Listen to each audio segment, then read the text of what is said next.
Hello, and welcome to another episode of Beyond the Breakers, a podcast about shipwrecks, loss, and lessons learned from maritime disasters. If you are hearing this, thank you for your support at the second mate tier. We really appreciate that monetary support for the show, and we have attempted to put together a worth your while episode today. Now, I will say our most recent bonus episode was on the film Under Siege. We had a very good time watching that movie and discussing it. This is not such a fun episode. We should make that a theme for our bonus episodes. Like one will make you happy and one will just make you sad and depressed. Well, this one is also kind of wedged between two other more fun episodes because the next episode we record will be the April Fool's episode. That is true. But there's no fooling in this episode because we are going to be talking about the transatlantic slave trade.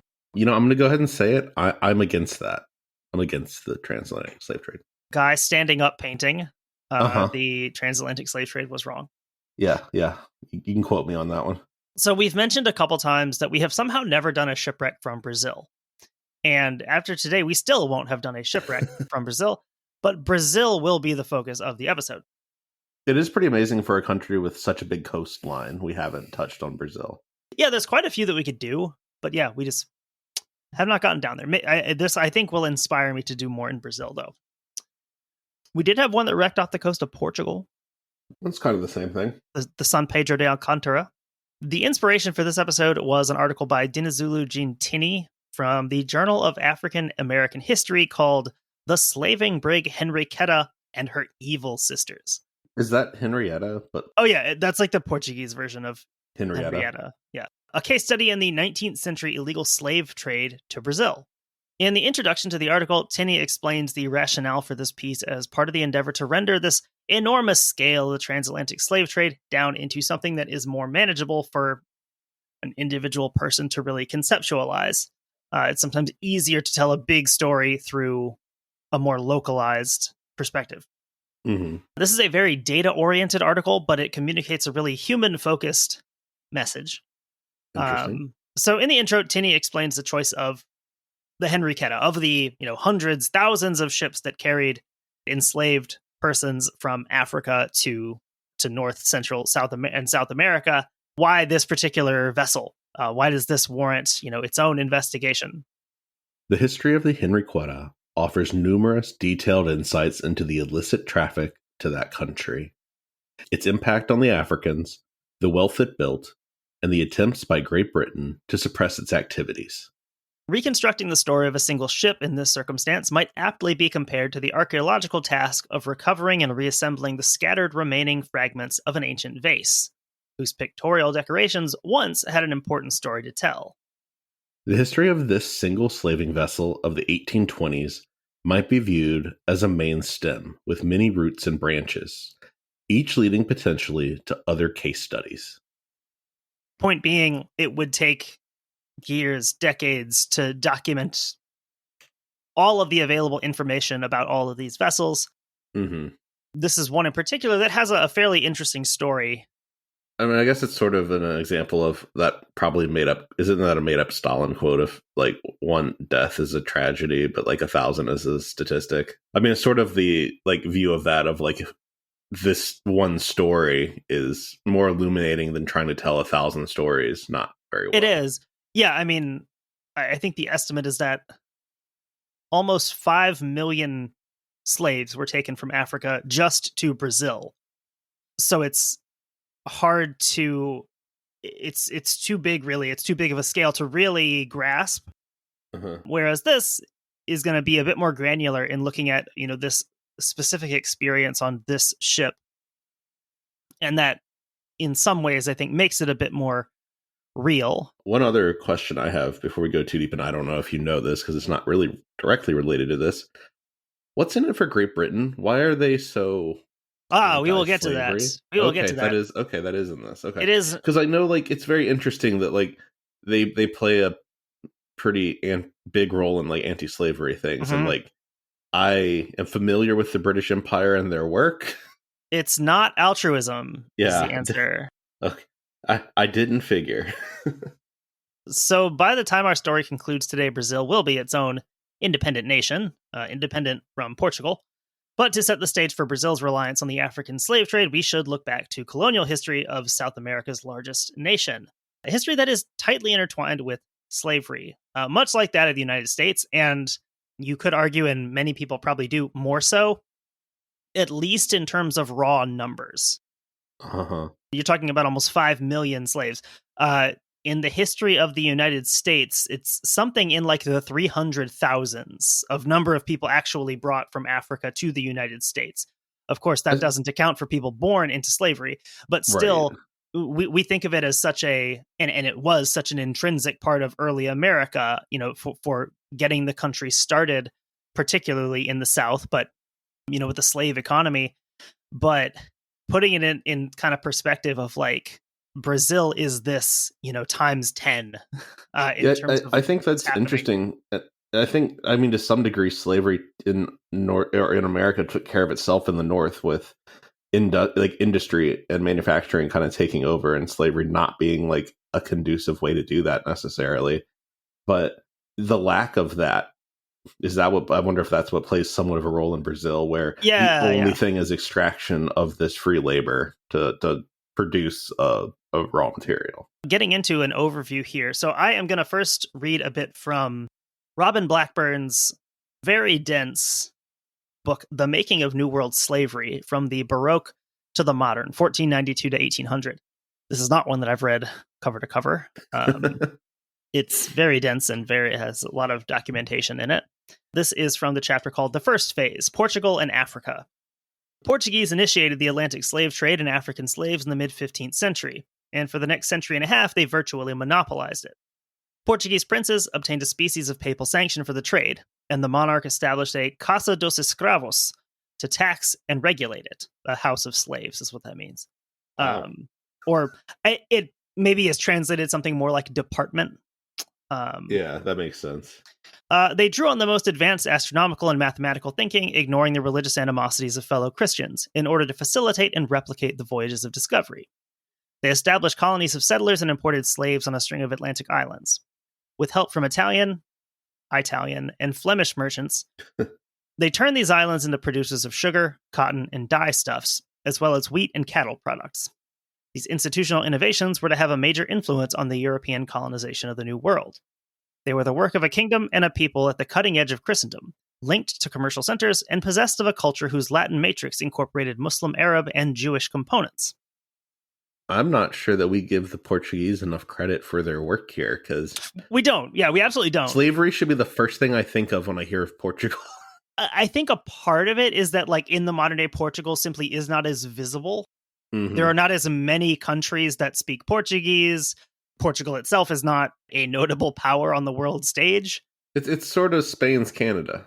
And even kind of at the time, it's like, we talked about it a bit with the Armada episodes, where Portugal sort of has this competing empire, but Portugal never is a real robust empire in the same way that Britain or France or Spain establishes. Like, Portugal at no point has, a lot of troops on the ground. At no point does it have, big armies that can defend these territories. I mean, they're primarily a commerce-based empire. It is interesting. It's different than even what the Germans and people like that are, and the Belgians. Yeah, like I've seen them described as like a shoestring empire, like the slightest push, and it would, and you kind of see that anytime they butt up against another empire, they don't really do a lot of actual fighting, in terms of these long drawn out conflicts. Interesting. So the Portuguese, they first established a presence in what would become Brazil in 1500 with the arrival of Pedro Alvarez Cabral.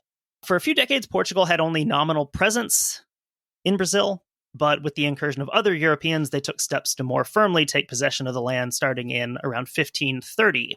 I just want to say, as like someone who's mainly focused on American history, it is wild that in 1500 and 1530 this is going on when you think about how far we still have to go to get to like the rise of America. Well, think of like what's going on in Virginia in 1500. It's still, there's no European settlements there at all. So yeah, like everything is happening sooner in these parts of the Americas. So during the 1530s is when we see the rise of slavery in Brazil. And the development of slavery in Brazil followed in a lot of ways the same pattern that happened in the Spanish possessions in the New World. We mostly, I would say, associate slavery in Brazil with something like sugarcane. Mm-hmm. That's the first thing I would think of. You have big open fields and a lot of slaves working these fields to harvest, whatever material it might be, sugarcane being a big one for Brazil. Much like throughout, the Caribbean, we might think of the same thing. Mm-hmm. In the same way that we associate slavery in America with cotton. Even though, yes, slaves were used for other things, tobacco in Virginia and Carolina, but cotton is the thing that we think about. The first raw material targeted for extraction was actually the wood that gave Brazil its name, pau Brasilia, Brazil wood. Interesting. It's called Brazil wood because Brasil in Portuguese indicates that it's the color, like a reddish color. Uh-huh. So that's where the name comes from, because it had this wood. It was used for I want to say it was used for bows, and stuff that had to be intricate but also durable. I'm actually reading about it real quick on Wikipedia here. It looks like nowadays cello bows and stuff use it. Yeah, it's still an in-demand material. And so this was initially acquired through barter with native tribes who would work in exchange for payment in the form of goods. Usually metal goods, something that wouldn't have been available to most of these natives. Glass, mirrors, things like that would be part of this barter system, which is, in some sense of the word fair, at least. Someone's working in exchange for payment. Yeah, right. And then also, as with other colonizers in the Americas, that prospect of silver and gold also drove Portuguese exploration and settlement. In 1534, the hereditary captaincy system was established, in which the territory of Brazil was divided into, it was originally 15 captaincies. If you Google a picture of these real quick, if you just Google Brazil captaincies 1534, the map is really funny. It's like the early American colonial maps. They just keep going. Where it's just straight lines. Oh, yeah, I see it. And they're pretty narrow. I found that on socialstudiesforkids.com. I don't think we learned about that in social studies class. We did not. So these ran from the Atlantic coast of Brazil to the dividing line established by the Treaty of Tordesillas in 1494. The treaty that, divided up the world between Portugal and Spain. Why Brazil speaks Portuguese and the rest of South America speaks Spanish. I think it's really fun that Europeans have been drawing imaginary lines on maps basically forever. As long as we've had maps.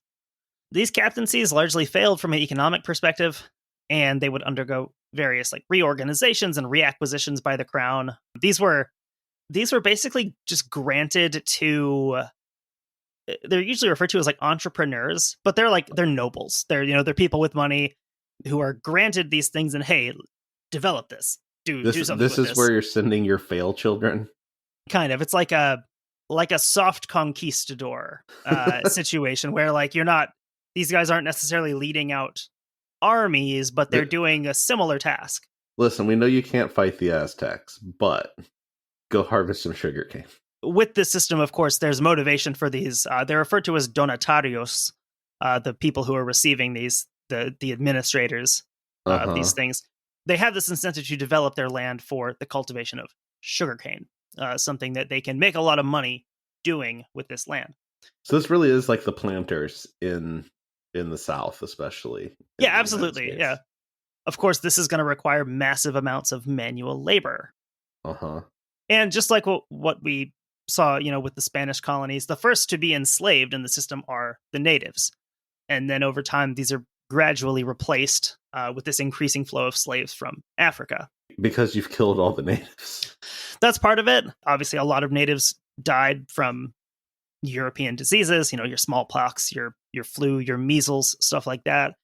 There were actually other factors in that too. The Jesuits actually exerted a lot of pressure on the Spanish and the Portuguese crowns to stop enslaving natives, because they said, well, hey, these are guys that we can convert and we can make them into good, European style Christians, which sounds good. But of course, the other side of that coin is, well, that means you should go get people from Africa.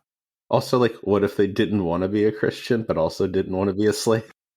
Right, exactly. So, none of that is good, obviously. I mean, I guess I would choose Jesuits over slave though. Yeah, probably. They'd at least teach me to like read and write and stuff. Yeah, and then I can do what I want. So it's not actually until the middle of the 17th century that African slave labor surpasses native slave labor in terms of numbers, even though there is technically a royal decree banning the enslavement of Indians in 1570. Is that what they called them? One of the terms for them. Is it actually what they called them at the time? Yeah, that was one of the things they would call them. Interesting. I didn't know. I didn't know that if that was like a actual term people used like at the time, or something we developed later. Yeah, like a lot of the Spanish language writing uses that term also. Interesting. That's probably the nicest thing they call them. Probably. So African slave labor began in Brazil in the 1550s, slowly at first, but in the more than 300 years the slave trade operated, legally or illegally, an estimated 4.8 million humans were taken from Africa and brought to Brazil. This is an estimated 40% of all slaves brought to the Americas from Africa. That is an insane number. Like, imagine even pulling that off today. Like moving that many people. I think that's another thing where the histories of Brazil and the United States, in terms of demographics, in terms of their historical reliance on the slave trade, there are some parallels where you still see that played out with, racial politics in Brazil today, where you have this sort of social stratification where, you have Brazilians who present as white, you have Brazilians who present as black, you have some who would present as essentially Hispanic, some who would present as native. It's a very diverse country, and it has had a lot of the same sorts of struggles that the United States has had. Mm-hmm. So that number, like we said, doesn't include the number of people born into slavery, many millions more people there. Is it the same type of slavery that exists in the South, in the sense that, like, unless you are freed, you are a slave? Not like the Greek or the Roman idea of slavery is very different than... This is chattel slavery. This is you are property, you are... This is what you are. This is like you're essentially born property. This is your social caste, yes. So like we said, we have this we can probably imagine what this looks like, slave labor working these sugarcane fields. A lot of slaves were doing that, working out in the fields, harvesting the sugarcane. But in this case, there is actually an aspect of industrialization to it, in that a lot of those slaves were also forced to work in the mills where this cane was ground for its juice. Because to process sugarcane basically from cane to sugar, the first thing you have to do is grind the juice out of it. So it's very labor intensive. It is. And with these mills, there's a lot more detail here in the Blackburn, but it was really common to lose hands or arms to these machines. This was very dangerous. I think what's interesting is this feels very familiar, like American slavery, but like with a little bit of King Leopold thrown in as well. Like there's sort of that element to it too. For those working the furnaces and boilers, this is the next step in the process. Once you have this juice crushed out of the cane, you have to boil that cane juice, and then after it cools, it's like separated and crystallized out, and that's where you get the raw sugar from. In this case, working with these big furnaces and boilers, burns were a very common occurrence. So yeah, just because you weren't physically out in the field did not mean you had an easy job by any means. So I have a bit more from Blackburn here, more about the sugarcane, or rather the mills.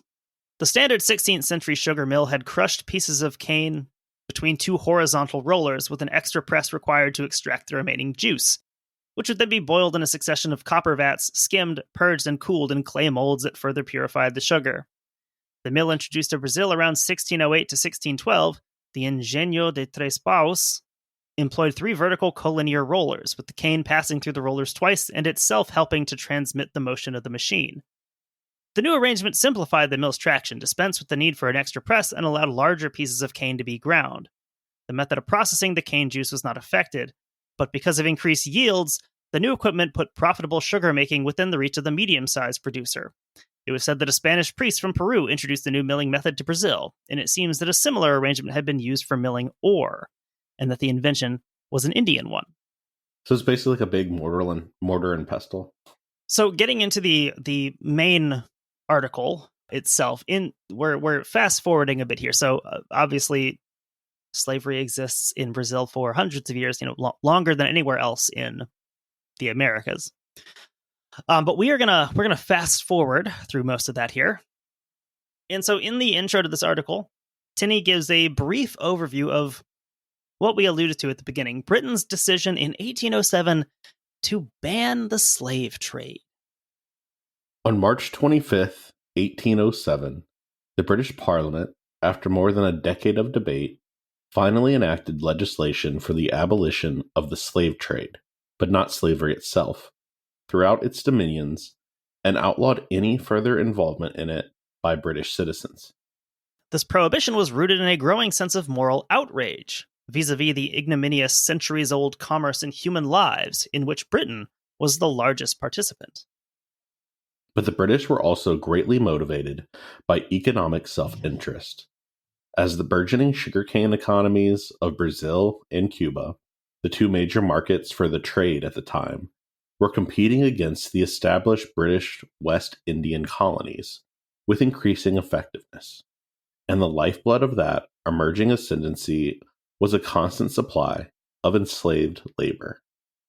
So your question at the beginning was, why did Britain do this? So Britain was like the slave trade guys. Why did they decide to do this?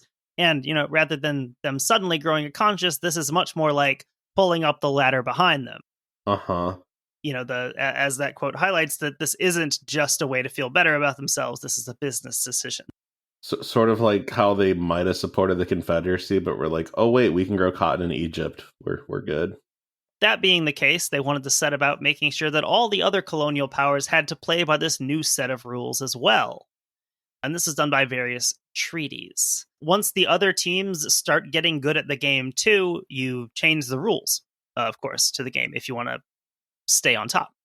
This is what's going on in the NFL with the tush push currently. Yes, this is the tush push, which should be banned. I hate that play. It's just not. It's not an act normal to football. I think more teams should do it. I think it should be more a mandatory common. play. One of the first nations to sign one of these treaties with Britain to say, okay, we will ban the slave trade also, was Portugal, a nation with long-running ties to Britain. What, they get tired of doing it? And most recently at this time, Britain and Portugal, I believe, is referred to as the oldest alliance in Europe. They have very, very long ties to one another. And in this case, Portugal is sort of especially beholden to Britain because during the Napoleonic Wars, Britain had extended its protection to the exiled Portuguese royal family and escorted them to Brazil. Interesting. I did not know that. Yeah, for a time, I forget the term for it. I think it's metropolitan reversal is the term for it. Uh-huh. For about 13 years, Rio de Janeiro would serve as the capital of the, quote, United Kingdom of Portugal, Brazil, and the Algarves. Huh, that's interesting. And so, quote unquote, Portugal is in fact ruled from Brazil. So it's the metropolitan reversal is referring to a colony and a mother country switching places, basically, where suddenly the colony becomes the ruling part of the empire. Obviously not a common thing that happens, right. But in this case, it did. Is part of the Great Britain-Portugal alliance just a way to keep Spain in check for both parties? I think that historically was a big part of it. I feel like they both have a self-interest in making sure Spain isn't too powerful. And yeah, you see, in the Napoleonic Wars, that's how Britain gets a foothold in Iberia, is because the Portuguese are sort of operating as an ally on the ground. Mm-hmm. So in 1817, Portugal signed a treaty with Britain that agreed to ban the slave trade north of the equator, though it would remain legal south of the equator for an additional 5 years. Interesting choice. Even if you knew nothing else about this, you can predict that, okay, this is going to lead to problems because, how do you guarantee that this is staying where it's supposed to be? Right. Can you imagine being in line, you're one of the newly enslaved people, and you're like, well, am I a northern hemisphere slave or a southern hemisphere slave? Who do I complain to about this? Yeah. My union rep? Yeah, don't make him come down here.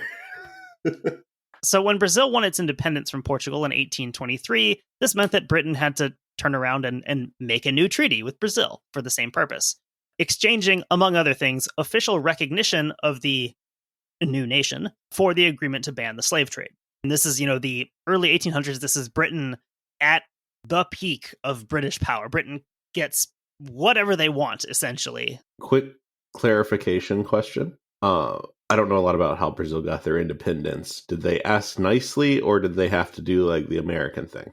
There was a war. Yeah, they fought a war against the Portuguese. Okay. There's a whole. It is confusing. I don't have a great grasp on it, because we talked about that whole metropolitan reversal, and then I think it's in 1820 there is a liberal revolution in Portugal that basically demands that the royal family return to Portugal. And in the process, I believe one of the princes is left behind in Brazil, and he basically declares Brazil to be independent from Portugal now. So it's sort of like a schism of the royal family in a sense, but yeah, it's very confusing. So yes, they do have to fight a war, though. Brazil wins its independence, and Britain is one of the nations that recognizes them, again, in exchange for something that Britain wants, which is to ban the slave trade, which to Brazil is going to be a big sacrifice. Right. This treaty was finalized on November 23rd, 1826, and slave trading would still remain legal, though, until 1830.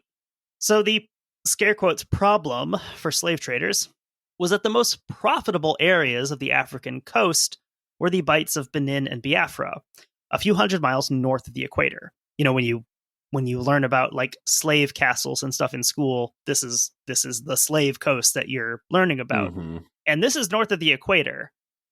So this creates a market for illegal slave trading under the guise of legitimate commerce for the years remaining before the full deadline on the slave trade. So a bit now about the focus of this article and our episode. The brig Henriqueta. She was under the command of Captain João Cardoso dos Santos. Practicing my Portuguese pronunciation. Why did it sound a little Dutch? Because Portuguese is bizarre.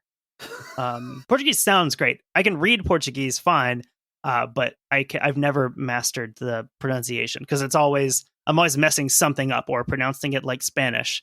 As far as reading goes, like if you can read Spanish, are you able to like take a stab at Portuguese? The biggest obstacle is having to differentiate between things that look the same but mean very different things, and not even just like false cognates. Like, I mean, the most common example would be a word like dos, which in Spanish, of course, is two, but in Portuguese is de plus os, like of the, like a de los in Spanish. So like some of those basic things look very similar. In Portuguese, instead of la, they just use the letter a.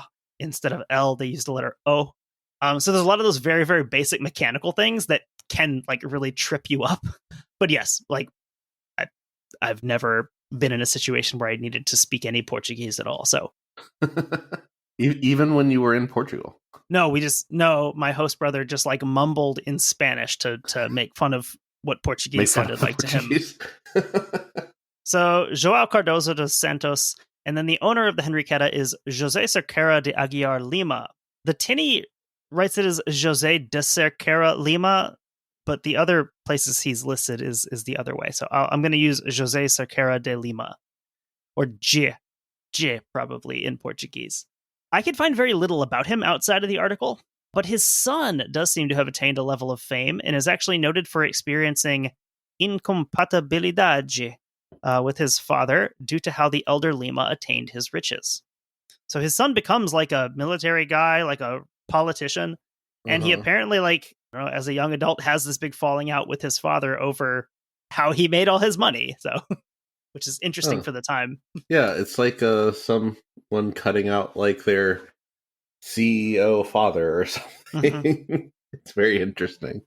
So José Cerqueira de Lima owned at least 16 other vessels besides the Henriqueta, two of which were the Cerqueira, named for himself, and the Carlota, named for his wife.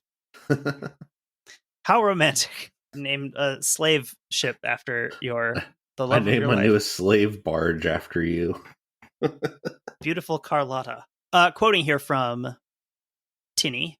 Of the number of voyages that all these ships might possibly have made, Pierre Virgin notes that only 35 departures of Sakura Lima's ships can be found recorded in the archives. Verger adds that these must have been much more numerous, also noting that only 6 of Lima's vessels were seized by British cruisers. And of these, only one had captives aboard at the time, that one being the Henriqueta. So that somewhat answers the question of why this ship in particular. It does have a somewhat... Because we actually have the information about this ship, basically. Tinnie does note that the schooner Carlotta was actually a more prodigious vessel in terms of number of voyages, making at least 10 slaving voyages between 1822 and 1826, with a short interval after she was captured, and then ultimately returned to her owner, followed by 3 additional voyages between 1829 and 1830. I'm not going to lie, capturing it and then giving it right back doesn't seem like the best, most productive strategy if you really want to stop it. I know for a lot of those cases where a ship would be captured by British cruisers, sometimes the problem was that they couldn't actually prove that she was engaged in illegal slaving. And so in those cases, she'd have to just be given back. Like, what you doing with all them Africans down there? Nothing. Well, we'll talk about that in a second. Of what would you say if your ship was boarded and you had a hold full of, captive, enslaved people? It all depends on where you got them from. So that's true. That's true, I guess, right? You have to make sure you got the right ones. Yes. So the Carlotta, the one named for his wife, was a schooner.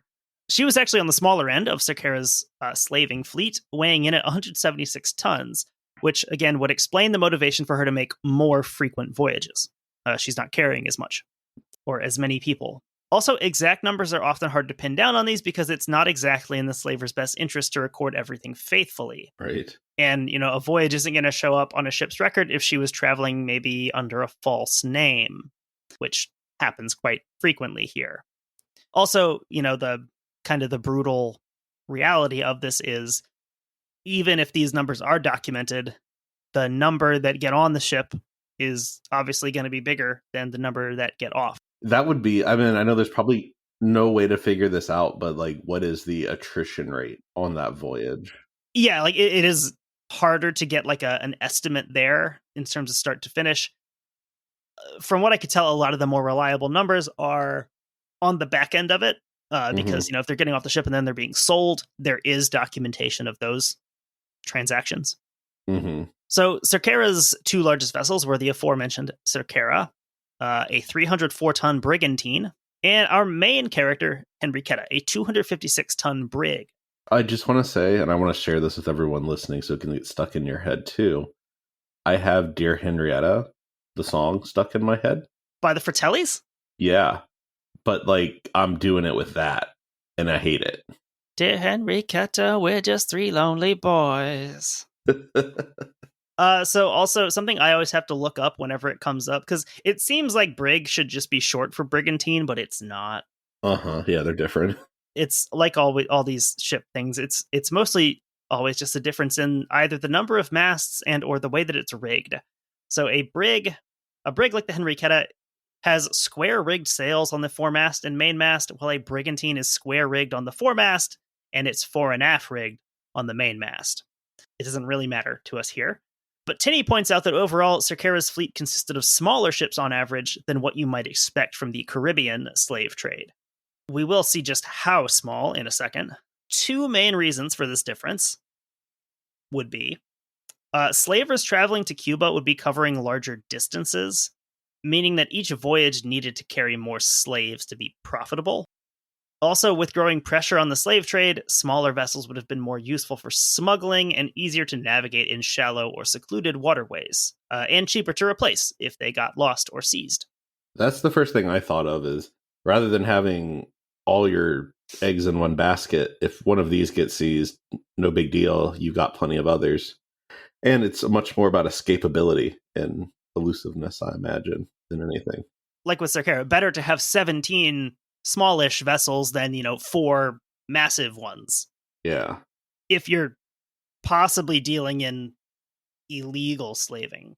Now, whenever we get into a discussion of technical specifications, I sort of just go into autopilot. Doesn't usually matter in our episodes, unless the ship is particularly large or setting a record or something. But due to the nature of these ships and the cargo that they carried, the listed tonnage of the ships actually tells an interesting but morbid part of the story. A comparison of the ratio of the number of captives to tonnage of the Carlotta and Henriqueta is also informative. The Carlotta, at 176 tons, was licensed to carry a maximum of 377 captives, or a ratio of 2.14 captives per ton, which is close to that of the Henriqueta's most successful voyage, in which she delivered 544 survivors, which, in relation to her 256 tons, is a ratio of 2.13 per ton. This is the bizarre sort of cognitive dissonance, I think, that goes into reading and probably also researching and writing about these things, is that these are discussed at the time and, in this research in pretty prosaic, dry fashion of, 544 divided by tonnage, 2.14 per ton.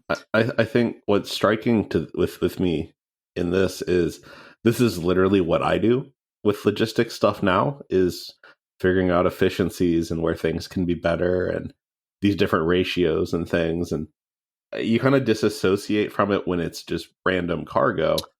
But I cannot imagine being able to do that when the numbers I'm calculating are people. And I think that probably speaks a lot to how you had a lot of people who probably in other parts of their lives you would say were like, oh, this is a good upright person. But hey, when these are numbers in, a balance book and you're just crunching numbers and doing some math, it's probably a lot easier to distance yourself from what you are actually doing if you're not seeing it. You're not the one. Yeah, you're not the one capturing the slave or transporting us. I'm just the guy that says, hey, the numbers went up. Mm-hmm. I'm the guy that says the line go up. And so, yeah, the way that these are discussed, it is, you almost forget that they're talking about humans. Like they're... Which I guess is the goal, right? Like, yeah, this is, there's a reason that it's discussed in this type of language. Later, we'll see some more coded language also. But yeah, talking about these ratios of, what's the profitability quotient of this size vessel, this many captives. The running theme through all chattel slavery is the dehumanization, and you see it in every aspect of it. Even just talking about it, you're sort of forced to use that same vocabulary. Yeah, I mean, it's no different than like doing livestock or something, essentially. Mm-hmm. So again, like even that word licensed, saying, oh, it's licensed to carry a maximum of 377 captives. The idea that these slave ships were licensed to carry any specific number. Someone's job is to write that out. So on paper, the Henriqueta was licensed to carry up to 600 captives, though from what I could tell from the article, the most she ever departed with was 569, a ratio of 2.22 per ton. Of course, given the nature of the journey, those numbers were expected to shrink during transit. We're not expected to have everyone who got on the boat survive. So again, those ratios and numbers come into play there because in shipping, you assume a certain amount of freight is going to be damaged, lost, refused by the customer. So like if you're servicing at like a 95% service level, you're basically saying there's a reason this 5% can be written off. Like that is again wild when that is human people. Right. These numbers and ratios are also of interest because they highlight one of the ways that the gradual abolition of the slave trade was planned to come about. Oh, also, before you read this one, any quotes that aren't attributed are from that Dinizulu Jean Tinnie article. It is also instructive that in accordance with the imperial decree issued on August 12th, 1824, by Emperor Dom Pedro of newly independent Brazil to regulate these ratios, the Henriqueta would have been authorized to carry only 490 captives, or a ratio of 1.91 per ton. So you see these ratios being controlled as a way to sort of gradually wean Brazil off of the slave trade, and the idea that, well, let's make this a little bit more humane. Let's keep it under 2 per ton. I mean, you can upgrade me to economy plus, but like that's still a slave ship. Yeah, it doesn't really matter how you're traveling. It doesn't matter if they give you your own cabin, if at the end of it you're a slave. again, it's all part of that dehumanization, the idea that, we're going to do something nice for them. We're going to only put no more than 500 on one of these. I also can't imagine that the conditions really changed in any material way. Right. Yeah, I mean, when the prime goal is profit, yeah, it's not in the slaver's interest to make those, well provisioned and well supplied. So a couple decades before Britain had actually abolished the slave trade, MP Edmund Burke had proposed limits on these ratios to make it more humane. Burke's proposition was that ratios should be no more than 1 adult per 1.5 ton and 1 child per ton. Figuring out the child slave ratio to tonnage is bleak. Yeah, that's some of that British Empire math that is. It's very cruel numbers here you're looking at. I mean, this is like saying, oh well, it's not the same, but it's similar family of being like, we should, let's say, children should only have to work 10 hours a day.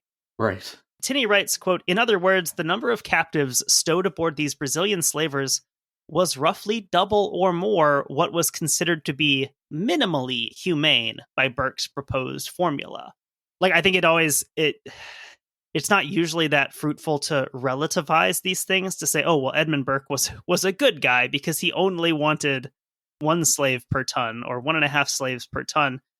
But it is interesting to see that even by the standards of the day, by like the minimally humane standards of the day, these Brazilian slave ships are twice as bad, we're basically saying. Yeah, I mean, these sound like the Japanese hell ships, basically. And this is something that I know a lot of people learn about in school. You learn about slave ships and the conditions, but like looking at the numbers and looking at the math, it does, I think, add something to the story of trying to capture some sliver of how insanely cruel this whole system was. Well, I also think too, like getting that number in your head, because like you tell me a slave ship, I have no idea how many people it carries, but we know in this case, millions of people get transported this way. And it's in little groups of 400 or 200 at a time. Right. It's just piece by piece. It's very, very interesting. I guess it's interesting in the sense that like how long and how big this system and how well the system ran.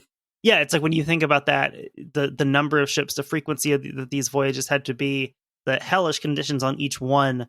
I can't imagine any of them being a particularly nicer experience than any of the others. There's a poem that I'll post to our social media by Antonio Castro Alves. It's called Un Navio Negrero, the black ship, basically. And in that, one of the things that he writes about is being on one of these slave ships, looking out at the sea and the sky, and sort of both of those infinities coming together and sort of like being displaced from the world. It sounds better in Portuguese, but yeah, like thinking of that experience and how many millions of people went through it in these types of conditions. Back to the business side of things, Tinnie also includes data from a Liverpool slaver captain named James Penny, who concluded that, quote, "If a ship of 200 tons does not purchase 400 slaves and more, she must certainly sink the owner's money." Another captain, James Bowen, confirmed that, quote, "The average number of slaves carried is 2 per ton. But the greatest number of slaves which a ship can carry consistent with their preservation is not above 1 per ton." So in layman's terms, yeah, of course you have to carry 2 per ton, but if you want them to survive, you can't carry more than 1 per ton. So this is even a slaver acknowledging that, like, yeah, I mean, there's a big gap between how many we carry and how many we can keep alive. Obviously, he's not using those words. He's using much more circuitous language. Consistent with their preservation. So for some of these ships, we have their tonnage, but not all their measurements. So it takes some estimation. But even with a margin of error, you get a pretty horrendous idea of just how tightly these captives would have been packed on these vessels. We see Henriqueta was registered at 256 tons. She measured 90 feet 10 inches long and 26 feet 7 inches in beam. That's not very big. No, she's not even 100 feet long. And near the beginning of the article, Tinnie writes the following regarding her dimensions. For the sake of comparison and context, we might cite the example of a modern 100-foot-long ocean-going luxury yacht. which accommodates 8 to 10 persons comfortably in staterooms. The Henriqueta was smaller than this. If her dimensions represented the length and width of a perfect rectangle, the results would only be roughly 2,415 square feet, or 4.75 square feet per person, on average for survivors at the end of the voyage. Of course, the ship was not rectangular. These are only her maximum dimensions at the longest and widest points, so the actual area is substantially less when these measurements are adjusted to account for the pointed and tapered shape of the deck. In addition, the gun deck in this case refers to the main or upper deck. The lower slave deck, which would be typically located right above the waterline, would have been considerably shorter than the 90 feet, especially due to the vessel's very raking ends. Finally, even this reduced space below decks, into which the African captives were crowded, is further diminished by the large storage spaces fore and aft, for stowage of anchor chains, spare sails, etc., and by the space required for the large galley stove. Yeah, just to highlight, like in that first part that you read, talking 4.75 square feet per person at the end. This is, after this is thinned out a little bit. That's like at the end and assuming dimensions that don't really exist. So you're talking like significantly less. Yeah. So all the numbers aren't available for Sakara's fleet, but we can assume that the ratio of more than 2 captives per ton held for the rest of his 17 ships. From the beginning of her first recorded voyage in December 1824 until she was captured by the British off the African coast in September 1827, Henriqueta alone would transport at least 3,040 people from Africa into slavery in Brazil.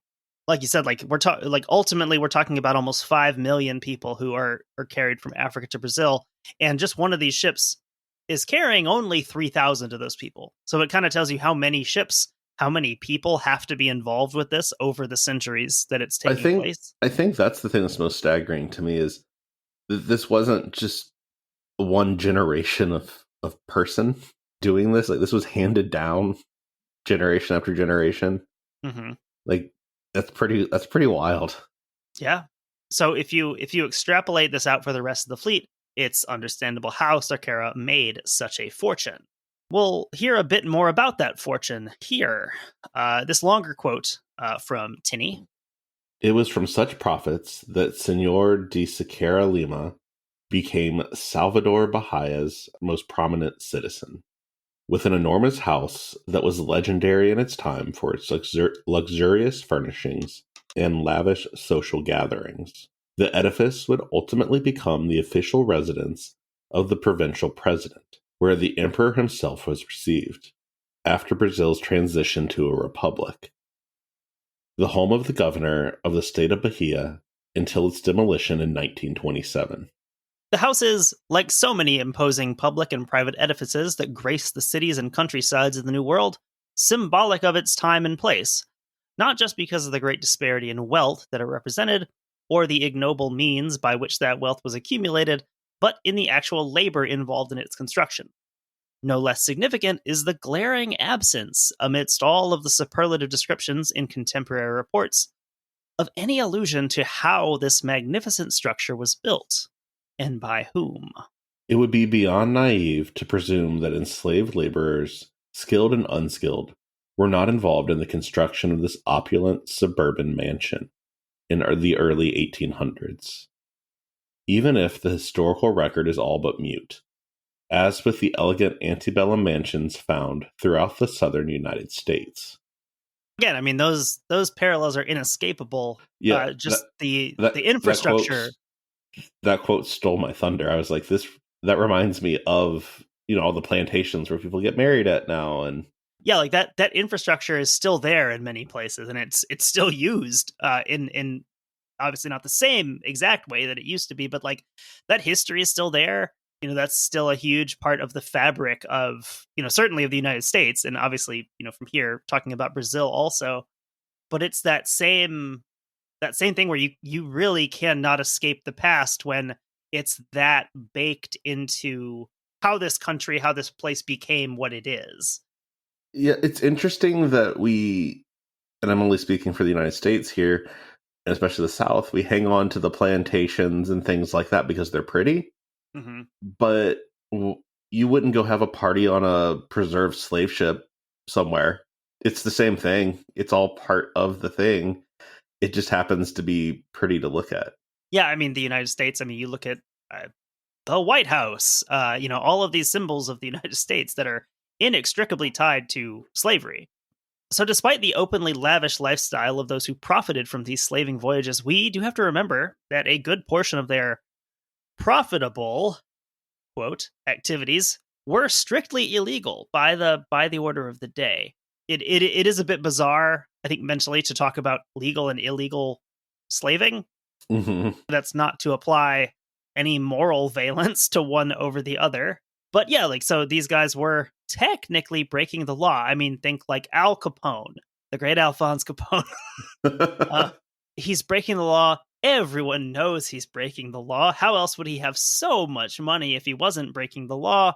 But he has enough power and influence that he can flaunt it. And it's not really a big deal until he gets caught for his taxes. He would have loved 2025. I don't know. Al Capone, at least from what I've read, just not a really smart guy. Just in terms of intelligence. So I feel like he would just get so angry at something like crypto or Doge that he would just totally crash out. I'm hearing cabinet position. Yeah, again, I mean, there's a lot of morons in our. Can you imagine Al Capone fucking up the signal chat? So the fact that many of these voyages were not above board, this meant that a good deal of work went into masking the true nature of these voyages, and there were several methods for doing this. In the case of Brazil, these various subterfuges were helped by the collusion of many government officials, who recognized the importance of slavery for the Brazilian economy, and likely resented the new restrictions being essentially imposed by an outside power. I mean, I would suppose at the very least you've got false manifests and things like that are gonna help you try to cover up what you're actually doing. So getting into this, some of these ways that this cover is provided. Most of the inaccuracies and manipulation of facts and figures on official documents, such as passports, licenses, waybill, and other sailing papers, were meant to camouflage the true destination and or purpose of the ship's voyage, and in some cases, even the identity of the vessel itself, by means of duplicate sets of papers or false flags. False tonnage measurements constitute yet another stratagem. So getting into some of these a bit more specifically, one of those being a false destination listed, or a false point of departure. So a common false destination ploy was to list a destination that was south of the equator in the legal slave trading sphere. Commonly, various ports in modern-day Angola were popular choices for this. If you get stopped on a ship that's clearly outfitted for slaving, if a British cruiser decides to board you and ask what you're up to, you can say, hey, we're heading to Angola. All good. No, yeah, it's fine. We're going to pick up the right ones. So alternatively, a destination north of the equator could be listed, but with the purpose of the voyage obscured with some sort of legal trading activity as cover. A popular one was trading in palm oil, which was also taking off at the time, or gold or textiles from some of those areas, traditionally on what's referred to as the slave coast, but going there not for slaves, at least not on paper. I know it looks like a slave ship, but we're here for the palm oil. Right. So quoting here from Tinnie. We see all of the Henriqueta's returns to Bahia, like those of so many other vessels in archival records, listed as being from Malimbo in modern-day Angola, south of the equator. Thus, in seeking ways to circumvent the restrictions of the treaty, the slaver's primary falsehood was geographically based. Most of the trade was carried out north of the equator, in the non-permitted zone, in the long established and much more lucrative Slave Coast region. But it was essential for the ship's captains to maintain the fiction that any African captives that British patrols might discover aboard slaving vessels were procured legally south of the equator. Some of those places, that are traditionally part of this before it was banned. North of the equator, you're talking about modern day countries like Benin, Togo, Nigeria, all of those kind of in that sort of bottom of the lobe of West Africa. Ghana is there too, the Ivory Coast, places like that. So something that actually worked in the slave captain's favor was the way that winds and currents worked in the Atlantic. So like we saw when we talked about Spanish galleons in the Pacific, you can't just sail straight across the ocean. But before the days of steam, you had to pick your spot. So a vessel sailing from Brazil couldn't just hop straight across to the legal slave trading territory of Angola if it wanted to. Instead, you had to sail north of the equator to catch this powerful west to east Guinea current. This would take the vessel down the West African coast near the profitable but illegal slave trading regions in the Gulf of Guinea. And provided that it had no captives on board, a suspected slave vessel stopped north of the equator had a plausible reason for being there, and they could just claim they were headed south. If you're sailing down the West African coast, the British cruiser doesn't know where you're going to stop. You can very easily say, yeah, we're headed to Angola. Like they do know where you're going, but they just can't prove it. Right. Even with captives aboard, a ship caught north of the equator could plausibly claim to have been blown off course by a storm and into the Guinea current. So even that, there is a bit of cover for why you have these slaves in this area. The only circumstance where a slave captain might be well and truly screwed was if boarded heading south across the equator, already full of captives. This is where a lot of these interceptions happen, because there's no real way to argue that you did not get these slaves from the illegal area. The British captain's like, all right, we know. We got you this time. So in terms of false or double flags and falsified papers, it was common for slave ships to carry two sets of papers, one of which would indicate a legal trading purpose north of the equator, and another set reflecting her purpose as a legal slave trader below the equator. Also, these could be different papers showing different identities for a vessel. It's also common for these slave ships to carry an additional false national flag to claim certain protections or immunities. Would you like to guess which false flag was most convenient for slavers to use? The English? No, because then you would definitely be subject to British law. That's true.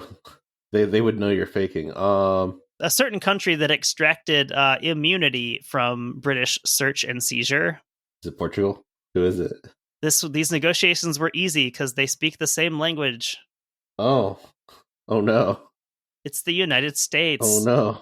American vessels were exempt from detention or inspection by the Royal Navy. We're like the original Liberia. All the vessels are registered in Liberia nowadays. More just the fact that, hey, we had, it was in our best interest. It was in Britain's best interest to just, not have, let's not antagonize the Americans anymore. It's better for everyone. So we had this sort of exemption where the Royal Navy could not board American ships at will. Maybe there was some sort of probable cause arguments that they could make, but this is not something that is allowed to routinely happen, as with some of these other vessels. We don't have a treaty that says Britain can do this. So very, very popular choice. If you were going to fly a false flag, fly the American flag. It feels right. Of course, I'm sure that there were contingencies in place where if they had some way to prove that you were not actually an American vessel, that would probably get you in more trouble. But by and large, that was your best bet because you're trying to prevent from, being stopped altogether. It's like a sovereign citizen license plate. I do not give consent for Facebook to board and search my vessel. It appears that Henriqueta used this ploy on at least one occasion, as she was included in an inquest in Bahia in 1826 investigating the potential false use of the American flag. Exaggeration of tonnage was another method of enhancing profits, as higher tonnage would allow for a ship to carry more captives based on that tonnage to captive ratio that we talked about. If you can legally squeeze in another 50, why wouldn't you as a slave captain? One notable but legal aspect of this time period is that voyages increased in frequency as slave owners in Brazil were wanting to stock up before the trade was cut off entirely. Again, very bleak terms that these things are set in, but that's exactly what's happening. When you put a deadline on it, though, it's going to get worse before it gets better. You're asking Mm-hmm. for that, right? Yeah. Taylor argues against banning the slave trade. So far, we've put these illegal slaving voyages in opposition to the British authorities, trying to stop them. But slaver captains had another enemy to be on the lookout for, and that was slaver captains. No honor among slaver captains. Of other nations. Tinnie includes part of a letter from Bahia provincial president Francisco Vicente Viana to Imperial, as in the Empire of Brazil, foreign minister Luis José Carvalho e Melo. Also, a reading note here that I'll point out. The translation of this letter uses the word licit, which is rarely used in English. Mm-hmm. And it sounds a lot like its opposite, illicit, which is much more common. But when you hear that word, he's saying the word licit, as in legal. I judge it to be my most obligatory duty to address your excellency in order to bring the following matter to the exalted attention of His Majesty the Emperor.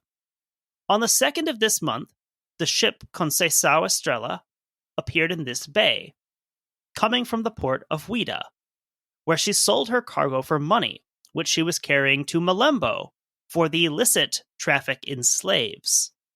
The same ship reports that in the aforementioned port there were 9 Spanish vessels, which violently attacked the Brazilian vessels, namely the Triunfa de Inveja, Brig Henriqueta, schooners Rosalia and Carlotta, whose detention resulted in grave financial losses to their owners. The unjust detainers taking from one of said vessels 572 ounces, which in coin is worth more than 10,000 cruzados. The master of the ship in question did not give the names of the Spanish vessels, nor of their commanders, but thoroughly affirms that they probably came from the port of Havana. These proceedings in Huida being offensive to human rights and prohibited between nations, which should consider themselves neutral, and moreover, the merchants of this city having the right to be protected by their government, not only while transporting their property on the high seas, but also in ports and anchorages on the coast of Africa. It seems fitting to me to bring the account of such a sinister occurrence to the exalted attention of His Majesty the Emperor. And to ask, on behalf of the commerce of this capital, and in defense of the sacred right of property guaranteed by the imperial constitution, for those provisions which the august gentleman will himself deem suitable, not only for the free commerce of the Brazilian nation, but also for the preservation of his own dignity. Free and independent nations do not tolerate injuries which insult them very easily, leaving such proceedings unpunished. Human rights is an interesting thing to talk about. There's so much interesting language in that. You know, he talks about this being well, I guess before we talk about that, we should talk about what's he actually writing about, because nowhere in that letter does he mention captives. Yeah, 572 ounces of what? Right. So this is not mentioned in the letter, but the port of Huida was one of the most notorious slave ports on the African coast. Although it's north of the equator, so it's not being mentioned now. It's not technically a place where you can buy and sell slaves. Which leads to the question, why would there be a combined 14 Spanish and Brazilian ships there all at once? It's a lot of ships. You know, it is still a port, regardless of, you know, it's not just the slave trade. But that's a lot of ships from the two main slaving powers. So there's a bit more here from Tinnie. This strongly suggests the real reason why so many vessels were there, particularly from the two nations that comprise virtually the entire legal transatlantic market for enslaved Africans. In the illegal era, it was hardly unusual for slave trading and piracy to be combined, so that preying by one illegal slaver on another was commonplace. This was often a viable alternative to direct trading in Africa, sparing the pirates the cost, the time, and the risk of diseases being contracted on the coast. It's a bit also like, you know, if I'm selling meth on a street corner and someone robs me of it, I can't really go to the police and say someone stole my meth. Right. So in the case here, like, what are you going to do? You're going to go flag down the nearest British patrol and tell them that we stole your illegal slaves? What are you going to do? I'd be like, I'm not going to say they're mine, but you're not getting them either. But like, hey, British, I'll go check that one. They stole my legal slaves that I acquired at Angola, and I just brought them here. They stole my legal slaves that I acquired legally. So Tinnie suggests that the original complaint may also contain an example of coded cargo language, as you alluded to, using ways to talk around the true nature of a vessel's cargo. Coded euphemisms were a part of the slave trade virtually from its inception. Long before the illegal era, slave traders regularly coined terms like pieces of the Indies, ebony wood, units, or in Cuba, boltos, bales, providing yet another example of the denial of the humanity of the people they sold as commodities. The number of 572 captives would in fact be the typical shipment for the Henriqueta. This may have indeed been the vessel in question. So back to I mean, you can't really escape it, but it's the dehumanizing aspects of it. Yes, there is the intentional element of that, but in this case, there's also a pragmatic element to it. If you're trying not to get caught, you're trying not to document doing something illegal, yeah, you're going to use this sort of coded language, which incidentally or otherwise is going to have you referring to humans as, units or bales here. So as you hinted at, there's no record to verify Tinnie's suggestion, but it doesn't seem out of the question that ounces, some unspecified cargo, could easily refer to slaves. Like, I don't know what else you would measure that way with that number. 3 of the 5 Brazilian vessels involved in that incident were owned by José de Cerqueira Lima, another of which was the Carlotta. Records do show that both vessels returned to Bahia with captives after this voyage. So, if that was in fact a cargo of captives being pirated from them, they were able to acquire more at some point, or did not lose their whole cargo. It also suggests that this act of piracy didn't ruin the voyage, and it may have been considered kind of just a routine cost of doing business. And I mean, you can imagine if you're that Spanish slaving fleet and you find yourself having such numerical superiority, yeah, maybe it makes sense to gamble, roll the dice, and maybe save yourself some time. Yeah, I mean, you might as well, right?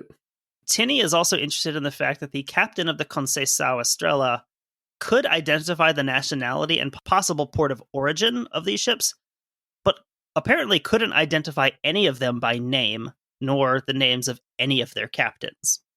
This was not like a meeting of British cruisers, where there might be a formal, even if unwelcome, exchange of information as to the respective vessels' identities and nationalities. Indeed, because illegal slavers routinely carried multiple sets of papers and flags, and were generally cheaply built with a minimum of decoration, it is quite possible that they did not have names actually painted, much less carved, on their exteriors. Nor in this instance would any of their captains have had a reason to reveal his or his ship's name. I think this kind of goes back to what you're saying with, like, if you're a meth dealer and someone steals all your meth, if you're talking to the cops, you kind of have to give them your information, or like they're going to find it out one way or the other. Whereas, like, if you just get jumped by another meth dealer, there's not really an exchange of info. No, and like at the same time though, it's like you talking about like this, drug dealing situation. It's there is that. I of course don't know the extent to which this happens in real life, but you at least see it in TV shows where there is that sense of, you don't want to snitch on someone who is sort of in your same industry. It's like the old guy in Breaking Bad, basically. Yeah, it's like you don't talk. You don't talk to the cops. You don't tell them information. You don't give them names. Maybe there's an element of that here. I don't. That might be a bit fanciful, but maybe there's a part of that where maybe there is honor amongst slavers. Saying, well, okay, I know it was these guys, but I don't know, maybe these guys know each other. So it's okay. Well, I don't know who it was or what the ship was named, but it was. But they were Spanish for sure. Some Spanish guys. So I think it's also interesting with the idea that these ships are basically seen as kind of disposable. Yeah, You know, that is these are interesting. not intended to be comfortable, maybe not even intended to last all that long. They might not even have a name on them, which is much easier to, change your identity if there's no name on your ship. So Jose Cerqueira de Lima died in 1840 after a career of getting rich off the enslavement of thousands of human beings and, of course, their offspring after that. Wonder what circle that puts you in. Yeah, I don't know. I don't know where that would put you. Have to imagine you're somewhat in the you're getting in there though. Very few individuals can be identified out of these thousands of the millions taken into slavery from Africa to any of the colonial holdings. Impossibly small percentage of them are people that we know by name and left were able to leave a record. And this is the case here with the slaves that Cerqueira brought to Brazil. Some of them are explicitly named in the list of Cerqueira's assets at the time of his death. Just as you would list any other type of property, they're listed in here with houses and furniture and jewelry and books, stuff like this. Not that more evidence would necessarily be needed that Cerqueira was, quote unquote, breaking the rules of the slave trade, but more of this evidence can be found among these individually named slaves. Of particular interest on this list are the 4 persons identified as Yoruba and the one who is Fawn. These enslaved workers, especially Carlos, a child of the Yoruba nation, are therefore, as implied, recently imported, were living proof that Cerqueira Lima's ships did not restrict their slave trading activities to Angola, as is claimed, but in fact had brought people to Brazil in the 1830s from the most notorious portion of the slave coast. So, of course, the Yoruba people live primarily in what is today Nigeria, that area of the traditional slave coast here. So, if he is a child and he is Yoruba in 1840, that means he did not come from this acceptable slaving area, quote unquote. So again, not that evidence is neat. There's mountains of evidence that Cerqueira and all of these other slavers were doing this. It almost seems pedantic to argue now, to even point this out now, because it's like, oh, well, he took them from the wrong part of Africa that he wasn't supposed to. But we can end on a slightly more positive note here. The story's been fairly bleak up to this point. Yeah. And it stays that way, of course, through today, honestly. But it does end today for us here with a bit of a silver lining, and that's connected to the ultimate fate of the Henriqueta. This is actually introduced right at the beginning of the Tinnie article, but I wanted to save it for the end, since it seems like a good wrap-up. In this quote, Tinnie is actually himself quoting from Howard Chappell in The History of American Sailing Ships. Late in the 1820s, the British were lucky enough to capture a very fast slaver brig that had been built in Baltimore. This was the Henriqueta, taken by the Sybil, September 1827.